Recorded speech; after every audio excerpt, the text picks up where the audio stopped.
鼓さんのちょっと闘病経験の方をお伺いしていきたいと思います。舌がんのステージが3ということなんですけど、発覚は2021年って本当にもうつい最近。明日で術後4ヶ月、ちょうど4ヶ月。4ヶ月まだそうです、4ヶ月。どういうふうに癌が発覚していったのかちょっとお伺いしてもいいですか？私は10年ぐらい前から白板症っていう歯茎に白いザラザラした病変ができて、で、それは癌ではないんですけど、癌化する可能性がある病変なので、近くの大きな病院で口腔外科の方に行って、ずっと経過観察をしてたんですけど、去年ちょっと痛みが出てきたので、その病院に行ったんですけど、何でもないって言われて、でも、自分の中では絶対に痛かったから、おかしいなと思ってて、病院変えて違う病院に行って診察してもらったら、やっぱり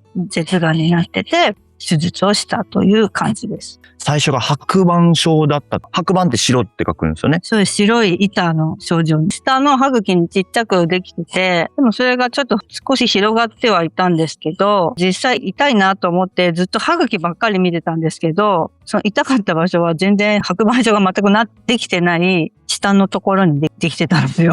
そうなんです。それでまずは病院行ったんですよね。そうですね。いつも行ってた口腔外科の大きいところ、そこも手術とかもやってるような大きい病院だったんですけど、すぐ行って、こういう症状なんですけどって言われたんですけど、何でもないって言われて、で、何でもないって言われて、でも痛いんですよってすごい一生懸命伝えたんですけど、なんか先生の中では、もう何でもないしか言ってくれなくて、もう図鑑とかも持ってきて、下の奥の方ってこうやってなんかボコボコなったりしてるのね、みたいな感じで写真を見せてくれて、で、ここを癌と間違える人がいるんだよね、みたいな感じで言われたんです。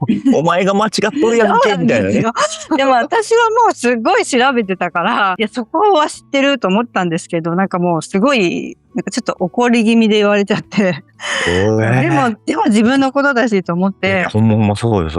でも痛いんですよって言ったんですけど、それはわからないとか言って、またなんかちょっと怒られちゃって、そんなに痛いって思ってると、本当に痛くなるからねって怒られちゃって、心が折れちゃって、あーって思って、もうちょっともうここではと思って、それで、その病院に来る前に、痛いからすぐ見てくださいって言った時に、3日ぐらい空いたんですよ。すぐちょっと見れないから。3日ぐらいね。3日後ぐらいだ。その間にいっぱい癌のこととか病院のこととかを調べてるうちに、この癌ノートにも巡り合って。そうだったんですね。そうなんですよ。もし癌だったとしても、そこの口腔外科では手術は受けたくないなってちょっと正直思ってて、癌専門の病院があるところでセカンドオピニオンとか行こうって思ってたので、いろいろ調べてたんですね。それで癌ノートを知って、舌がんの人のいろんな体験談とか、病院のこととかを知ってっていうのが頭にあったので、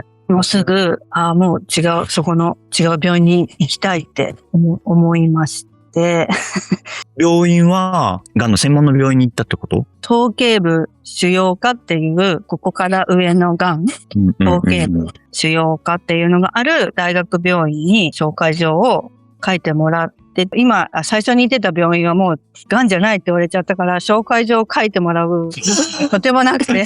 そうやんな。とか思って、私はセカンドオピニオンでそうやって行こうって頭の中でこう予定を立ててたから、どうしようと思ったんですけど、普通のかかりつけの町の、クリニックって言うんですか？歯石とか取りに行くのを定期的に行ってたんで、そこの先生に相談して、こういう事情なんで、今この病院に移りたいから紹介状書いてくれませんかって頼んだら、もう先生もちゃんと見てくれて、じゃあ心配だよねって言うんで、紹介状書いてもらって、2週間後ぐらいかな。今の大学病院に行けたのかな。はい。で、そこで検査したら、舌がんやったということで。そうですね。うわーと思って。じゃあ病院行きましたと。で、手術をするとなった時に、手術でどれぐらい手術したんですか？取ったっていうか。今めっちゃだってクリアに話されてるから。喋れてます？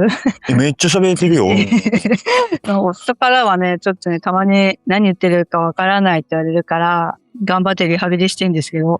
すごい。下の、ちょっと奥の右側の、真ん中よりもちょっと奥の方。その絶根まで行かないんですけど、ちょうど親知らずとか奥歯があるあたりに、下の側面っていうんですかね。はいはいはいはいはいはい。その辺にちょっとできたって感じ。手術的には半分って言ってます。手術的には半分ない。半分だけど、下の先はなるべく、今後のために、残せるだけ頑張って残すよって言ってくださって、的には一応半分切除みたいな。半分取ったものは、この腕の、この腕の、見えますすごい。まだ4ヶ月しか経ってないから生々しいですよね。手首の筋肉と、ここの血管見えるかな？見える血管が。血管を、ここに移植して、で、ここの空いちゃったところは、左の太ももの筋肉じゃなくて、上の皮膚を、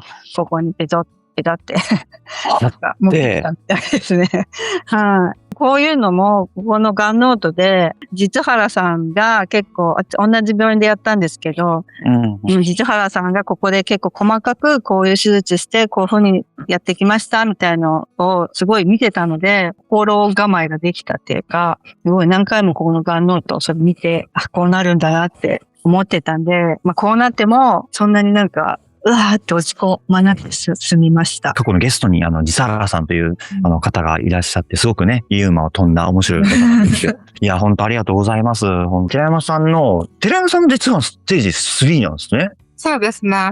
寺山さんに関しては、どんな感じで癌が見つかっていったんですか？私が歯医者さんの検診で、すぐねさんと同じで、白板症が、デブの裏側にベルの裏側に。はい。全く、痛みもなくて、全然わからなかったので、歯医者さんで熱測ってもらって、ちょっと大きい病院に、その会場を書いてもらって、その時がまだ、癌とさんにはなってなかったので、ちょっとの間、経過観察で、通いましょうっていうことになって、通ってたんですけど、痛みが出てきたので、その時は部分切除の手術をして、1週間ぐらいの入院でした。